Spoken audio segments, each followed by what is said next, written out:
Hello students, today's topic is clause. This topic is for 12th class and this topic has weightage of 2 marks. और अभी जो according to Rajasthan boards जो नया pattern आया है उसके अकॉर्डिंग ये जो सिलेबस है इसमें से 2 नंबर के जो क्वेश्चन पूछे जाएंगे दे विल बी ऑब्जेक्टिव. तो चलो क्लॉज हम जब पढ़ते हैं तो उससे पहले हम देखते हैं कि हम यहाँ पे कौन कौन से क्लॉज पढ़ने हैं. सबसे पहले हमें यहाँ पे पढ़ने हैं नाउन क्लॉज. सेकंड नंबर पे हमें यहाँ पे पढ़ने हैं एडजेक्टिव क्लॉज.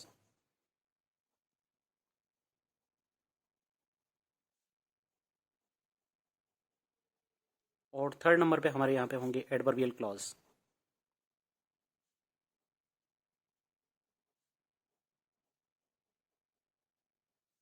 ये 3 क्लॉज हम यहाँ पे पढ़ेंगे. फर्स्ट टॉपिक जो हम यहाँ पे ले रहे हैं that is noun clause. Noun clause होता क्या है इसको समझने से पहले हम समझते हैं कि व्हाट इज नाउन. नाउन क्या होती है. तो देखिए बच्चों, नाउन ए वर्ड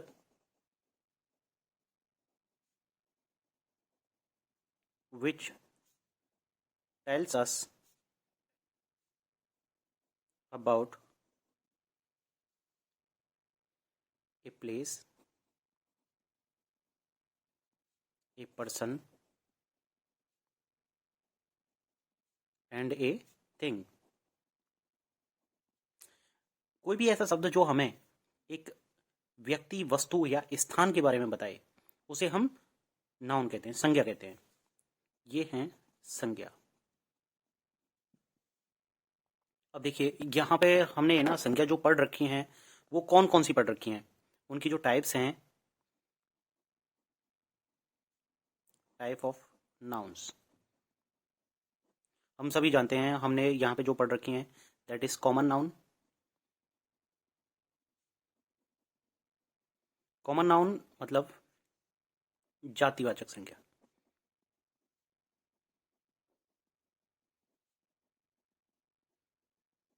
मैं इसकी कोई भी डेफिनेशन नहीं बताऊंगा, मैं सीधे एग्जाम्पल बताऊंगा और एग्जाम्पल से आप समझ जाएंगे कि ये होती क्या है. उससे पहले आप सेकंड और देख लीजिए दैट इज प्रॉपर नाउन.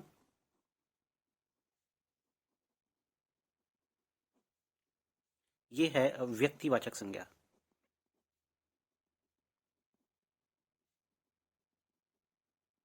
अब आप इसके एक बार डेफिनेशन सुन लीजिए बस. कॉमन नाउन ऐसे शब्द जो कि किसी व्यक्ति, वस्तु या स्थान का बोध कराते हों. मतलब जो कि किसी व्यक्ति, वस्तु या स्थान की जाति का, उसके बारे में बताए कि वो किस टाइप का है. जैसे कि मान लीजिए हमारा एग्जाम्पल है यहाँ पर नर. यहाँ पे एग्जाम्पल है गर्ल. अब देखिए व्यक्तिवाचक संज्ञा वो होती हैं जो कि किसी व्यक्ति, वस्तु या स्थान के नाम का बोध कराएं. Which tells the name of a thing, person और ए प्लेस. अब देखिए यहाँ पे एक गर्ल है और यहाँ पे नाम है सुमन. यहाँ पे एक स्थान हम ले लेते हैं जैसे कि टाउन. टाउन हमें बता रहा है कि जिस स्थान के बारे में बात कर रहे हैं वो एक टाउन है. और यहाँ पर हम बात कर देते हैं जैसे कि Kumher, Bhusawar, Nadbai. These are towns. यदि हम जैसे कि किसी पर्सन के बारे में बताते हैं या थिंग के बारे में बताते हैं जैसे कि देखिए गेट.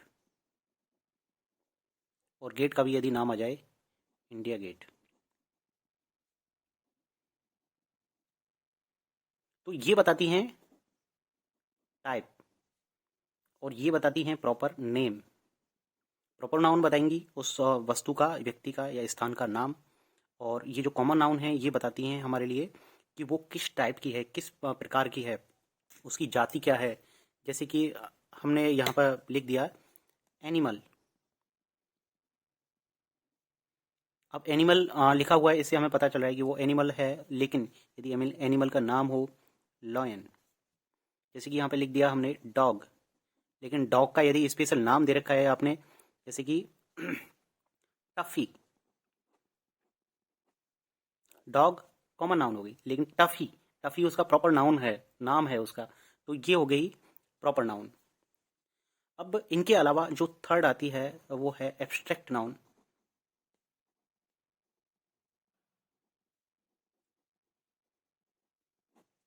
और इसको बोलते हैं भाववाचक संज्ञा।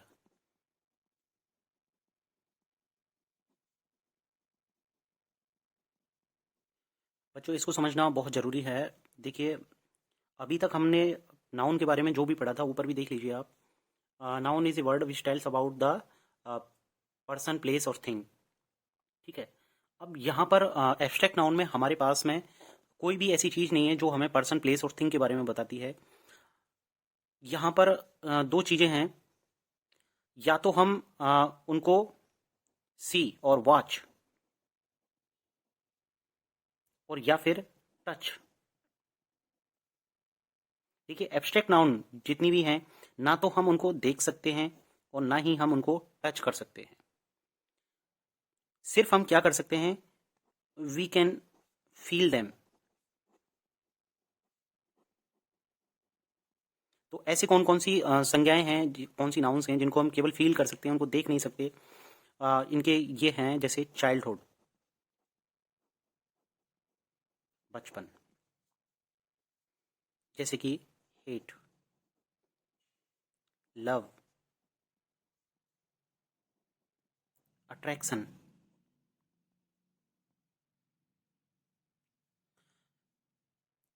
इनके बाद में आती हैं दूसरा क्लासिफिकेशन जो है नाउन्स का, वो है कि नाउन जो हैं वो आ, जिनको हम गिन सकते हैं या नहीं गिन सकते। ठीक है। तो on the basis of counting.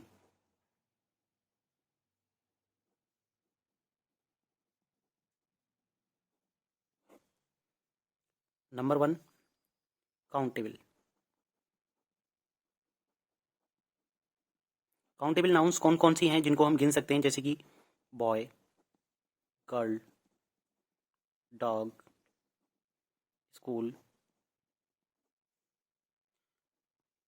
इसके बाद में अनकाउंटेबल नाउन्स आती हैं जिनको कि हम गिन नहीं सकते। और अनकाउंटेबल नाउन्स जो हैं वो हैं, देखिए, और जिनको हम वॉच भी कर सकते हैं, टच भी कर सकते हैं, बट वी कैन नॉट काउंट देम। So they are like water, milk. Uncountable noun और काउंटेबल नाउन में डिफरेंस ये होता है कि काउंटेबल से पहले हम, ये वाली जो हैं, इनसे पहले हम गिनती जो है हमारी 1 2 3 उनका प्रयोग कर सकते हैं, जैसे कि एक लड़का, दो लड़का, तीन लड़का। लेकिन अनकाउंटेबल नाउन है, उनसे पहले हम गिनती का प्रयोग नहीं कर सकते। जैसे कि एक पानी, दो पानी नहीं कह सकते, एक दूध, दो दूध नहीं कह सकते।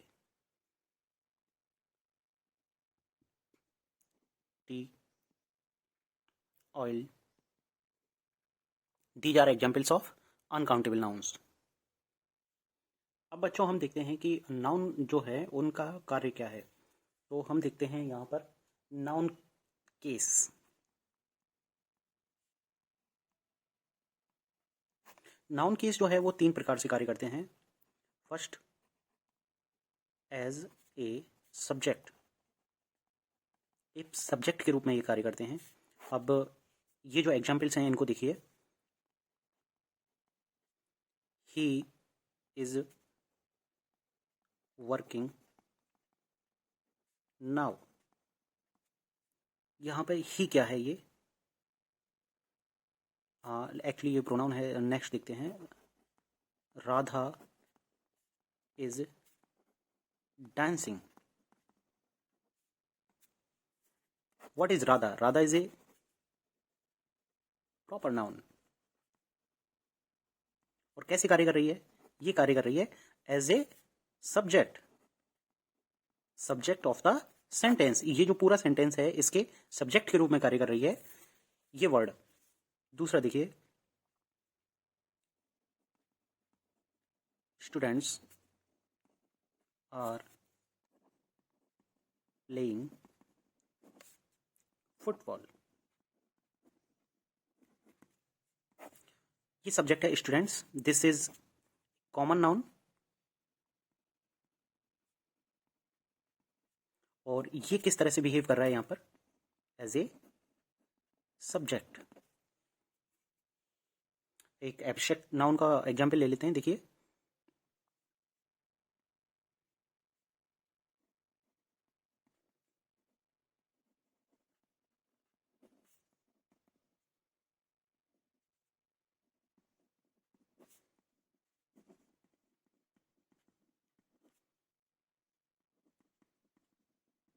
childhood is a very special time. What is childhood? Childhood, this is an abstract noun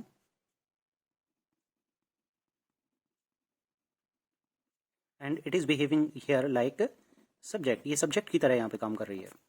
तो देखिए नाउन केस का जो कार्य है वो एज ए सब्जेक्ट, एक तो होता है ये सब्जेक्ट की तरह कार्य करती हैं नाउन्स, एंड यहाँ पे सेकंड जो कार्य है that is as a object, एक ऑब्जेक्ट के रूप में भी कार्य करते हैं ये। देखिए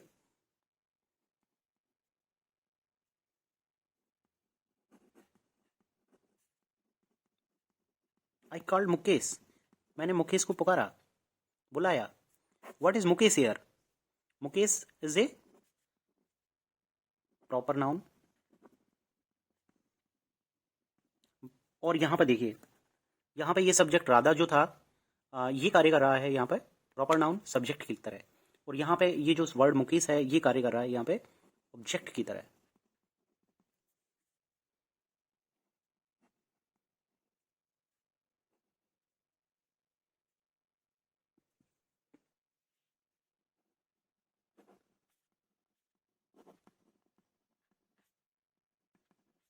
She plays the game in the evening.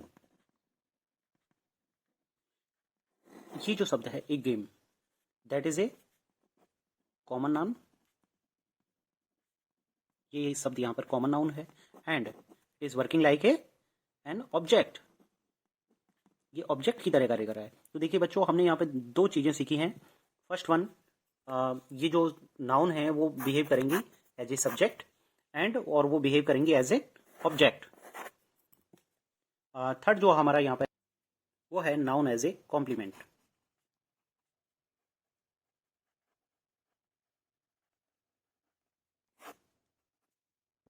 What is an complement? Complement क्या होते हैं? कॉम्प्लीमेंट देखिए बच्चों, वो सभी शब्द जो किसी वाक्य को पूरा करते हैं। जैसे देखिए यहाँ पे हम एक एग्जाम्पल लेते हैं, ही इज अ टीचर। ही है यहाँ पे हमारा सब्जेक्ट, इज है यहाँ पे हमारी main verb and a teacher. Main verb के बाद में आने वाला ये जो शब्द है main teacher, this is not an object, ये ऑब्जेक्ट नहीं है, दिस इज एन कॉम्प्लीमेंट। ये वाक्य को पूरा करता है, ये कॉम्प्लीमेंट है। और ये विशेषता किसकी बताता है? ये बताता है इस सब्जेक्ट के बारे में।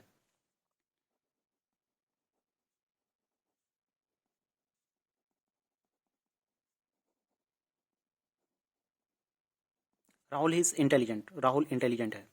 Rahul, it is a noun, this is a proper noun और ये यहाँ पे कार्य कर रही है सब्जेक्ट की तरह।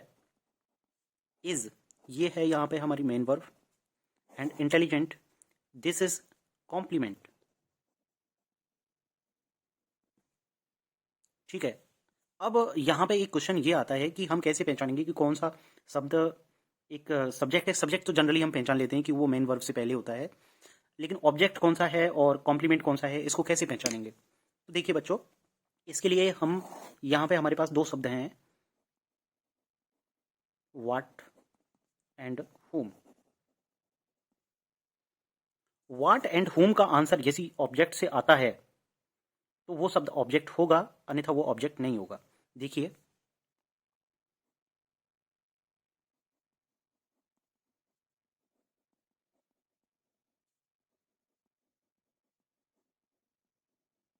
राजू लाइक्स मैंगोस, यदि इस शब्द से हम व्हाट का आंसर निकालने की कोशिश करें, राजू क्या पसंद करता है?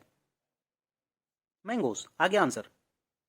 तो यदि ये आंसर देगा यस, आपका आंसर आता है यस, तो फिर this is an object.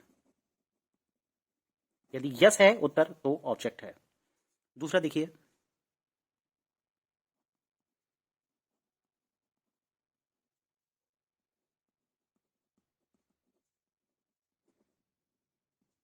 I give Sunil a pen.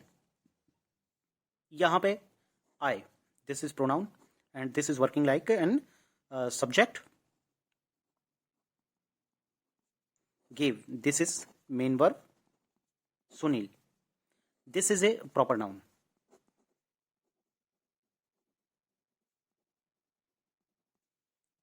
अच्छा भैया, सुनील से पूछ लेते हैं कि वाट का आंसर देता है कि नहीं देता। मैंने सुनील को क्या दिया? अब इसका आंसर तो आ नहीं रहा है। वाट का आंसर देता है क्या ये? नहीं। चलो, वाट का आंसर नहीं देता, लेकिन होम का पूछ लेते हैं कि क्या ये होम का आंसर देता है। सुन, मैंने किसको, होम किसको, मैंने एक पेन किसको दिया? सुनील को दिया। तो भैया होम का आंसर देता है ये, होम का आंसर देता है, तो दिस इज एन ऑब्जेक्ट। पर अब यहां पे देखिए, ए पेन होम का आंसर तो नहीं देता, लेकिन ये वाट का आंसर देता है। वाट का आंसर देता है तो this is also an object, ये भी एक ऑब्जेक्ट है। अब इस सेंटेंस में हमारे पास यहाँ पे दो ऑब्जेक्ट हो गई। First one is Sunil and second one is a pen. जब डबल ऑब्जेक्ट हो तो वहां पर एक ऑब्जेक्ट तो होगा लिविंग एंड सेकंड वन होगा नॉन लिविंग। एक तो सजीव ऑब्जेक्ट होगा, सजीव कर्म होगा हमारे पास, और दूसरा होगा निर्जीव कर्म। एक और सेंटेंस देखिए,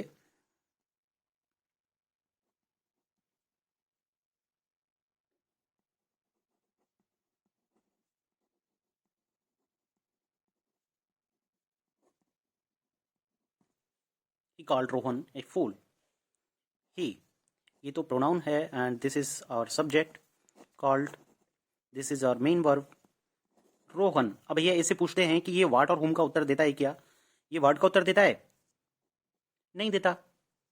तो फिर ये होम का उत्तर देता है? हाँ जी, ये होम का उत्तर देता है। उसने किसको कहा?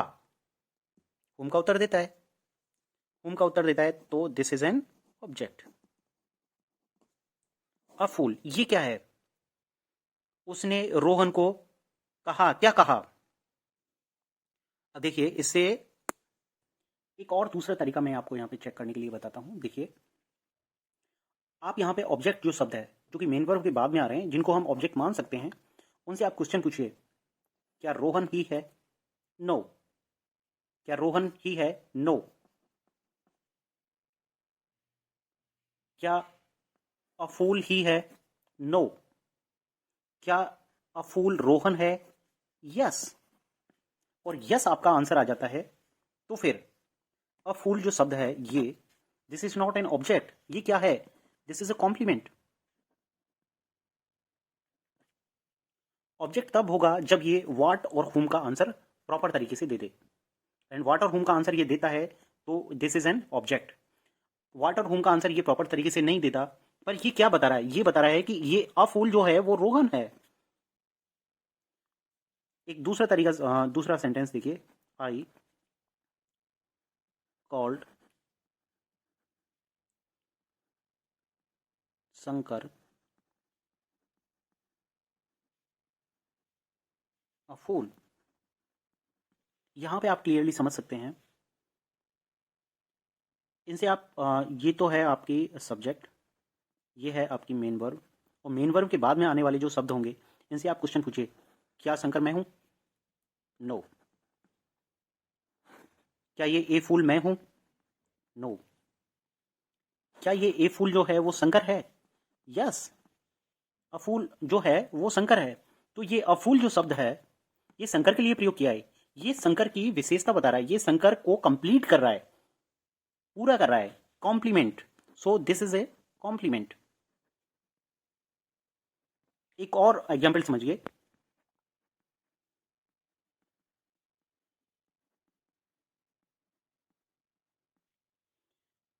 ही, ये है हमारा यहाँ पे सब्जेक्ट, इज मेन वर्ब और अ टीचर। अब ये टीचर ये ऑब्जेक्ट है या नहीं है, इसको हम ये पूछ सकते हैं इससे डायरेक्ट कि क्या ये ए टीचर ही है। अगर आपका उत्तर आता है यस, अगर आपका आंसर आता है यस, तो फिर ए टीचर जो शब्द है दैट इज नॉट ऑब्जेक्ट, ये ऑब्जेक्ट नहीं है, दिस इज अ कॉम्प्लीमेंट।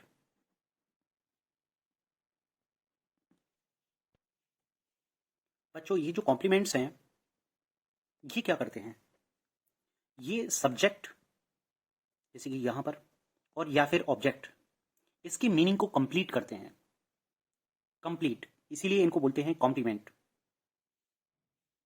तो देखिए ये जो कॉम्प्लीमेंट्स हैं ये क्या करते हैं, ये सब्जेक्ट एंड ऑब्जेक्ट के मीनिंग को कंप्लीट करते हैं। तो ये किसकी मीनिंग को कंप्लीट करते हैं, इस आधार पर हम इन्हें दो कैटेगरीज में बांट सकते हैं, सब्जेक्ट कॉम्प्लीमेंट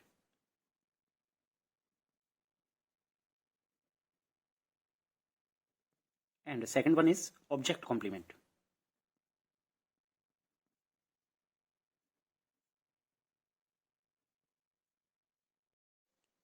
नेक्स्ट थिंग जो हम यहाँ पे पढ़ेंगे that is possessive case. Possessive case जो है वो बताते हैं एक रिलेशन को, कि दोनों के बीच में किस प्रकार का संबंध है। एक एग्जाम्पल से समझ सकते हैं इनको, जैसे कि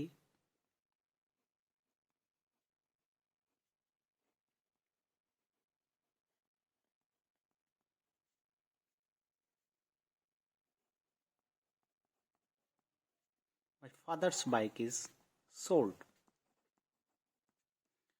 माई father and bike, there are two nouns here.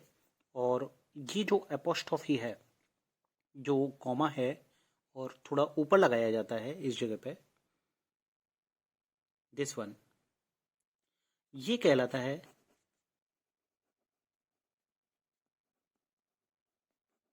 Apostrophe. Apostrophe जो है वो बताता है संबंध को, जैसे कि संस्कृत में बोलते हैं संबंध कारक का की के,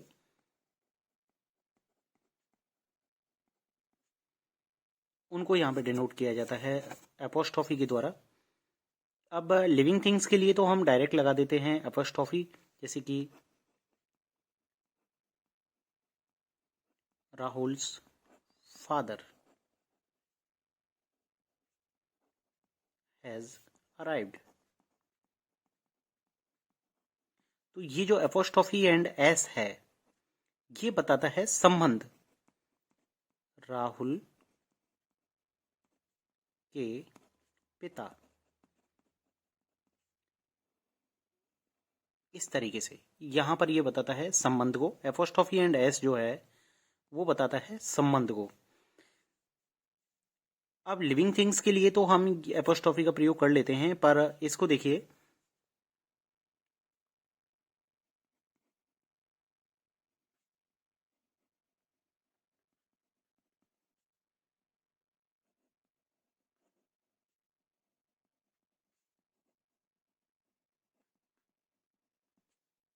ये ग्रामेटिकली रॉन्ग होगा सेंटेंस। रॉन्ग क्यों होगा, इनकरेक्ट क्यों होगा ये, बिकॉज नॉन लिविंग थिंग्स के लिए हम एपोस्ट्रॉफी का प्रयोग नहीं करते हैं। तो यहां पर इसको हम लिखेंगे कुछ इस तरीके से, legs of the chair are broken. अब इस कंडीशन में ये जो सेंटेंस है ये सही है। और ये ऑफ जो है ये भी यही बताता है, का, की और के, ये भी यहाँ पे पजेसिव केस को बताता है। और पजेसिव केस का मतलब है यहाँ पे संबंध, रिलेशन। लिविंग थिंग्स के साथ में ये जो लिविंग थिंग्स हैं इनके साथ में हम प्रयोग करते हैं रिलेशन दिखाने के लिए एपोस्ट्रॉफी।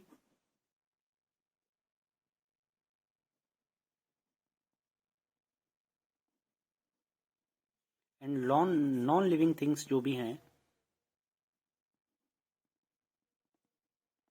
उनके साथ में हम यूज करते हैं ऑफ। बट ये देखिए इसके कुछ एक्सेप्शंस भी हैं, कुछ नॉन लिविंग थिंग्स ऐसी भी हैं जिनके साथ में एपोस्ट्रोफी का यूज किया जाता है। I can give you 1 years time, years time, यहाँ पे मैं तुम्हें 1 वर्ष का समय देता हूँ। अब ईयर इसके साथ में हमने एपोस्ट्रोफी का प्रयोग किया है। तो ये दूसरा और देखिए, ही लिव्स एट 1 माइल्स, ये यहाँ पर है 1 माइल्स डिस्टेंस। तो समय और नापतोल जो शब्द बताते हैं उनके साथ में भी हम एपोस्ट्रोफी का प्रयोग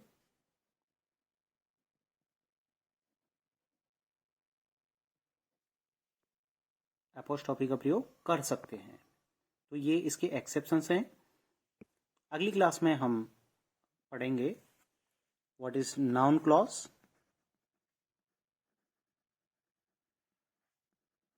और उससे अगली क्लास में हम पढ़ेंगे what is adjective clause, and उससे अगली क्लास में हम पढ़ेंगे एडवर्ब क्लॉज। नाउन क्लॉज पढ़ने से पहले ये अभी तक की जो जानकारी थी, जो ऊपर बताया था, वो आपको बताया था नाउन्स के बारे में, what are the nouns and what are the types of nouns. और इसके पहले हमने एक बार दोबारा से रिवाइज कर लेते हैं। सबसे पहले हमने बताया कि types of nouns, common noun, proper noun and abstract noun, and on the basis of counting, जिनको गिन सकते हैं उनको अनकाउंटेबल, एंड जिनको नहीं गिन सकते उनको अनकाउंटेबल बोलते हैं। इसके बाद में हमने बताया कि नाउन केस का प्रयोग नाउन का प्रयोग हम किस किस तरह से करते हैं। फर्स्ट ऑफ ऑल एक नाउन केस की तरह, और उसमें हमने बताया कि किस तरह से नाउन को एक सब्जेक्ट के रूप में यूज करते हैं। फिर उसके बाद में बताया हमने कि नाउन को किस तरह से ऑब्जेक्ट के रूप में यूज करते हैं। फिर उसके बाद में बताया हमने कि नाउन को किस तरह से कॉम्प्लीमेंट के रूप में यूज करते हैं। अच्छा, फिर उसके बाद में हमने बताया था आपको कि किस तरीके से हम ये पता लगाएंगे कि मेन वर्ब के बाद में दिया गया कोई शब्द वो ऑब्जेक्ट है या नहीं है, या फिर मेन वर्ब के बाद में दिया गया सब्जेक्ट जो है वो मेन वर्ब के बाद में कोई नाउन दी गई है वो ऑब्जेक्ट है या फिर वो कॉम्प्लीमेंट है। फिर उसके बाद में हमने यहाँ पे पढ़ा है पजेसिव केस, और पजेसिव केस में आपको बताया कि लिविंग थिंग्स जो हैं उनके साथ में अपोस्ट्रोफी एंड एस का प्रयोग करते हैं इस तरीके से। और फिर उसके बाद में हमने बताया कि नॉन लिविंग थिंग्स के साथ में हम ऑफ का प्रयोग करते हैं रिलेशन दिखाने के लिए, और इनके जो एक्सेप्शंस हैं वो बताए। थैंक यू, मिलते हैं अगली क्लास में।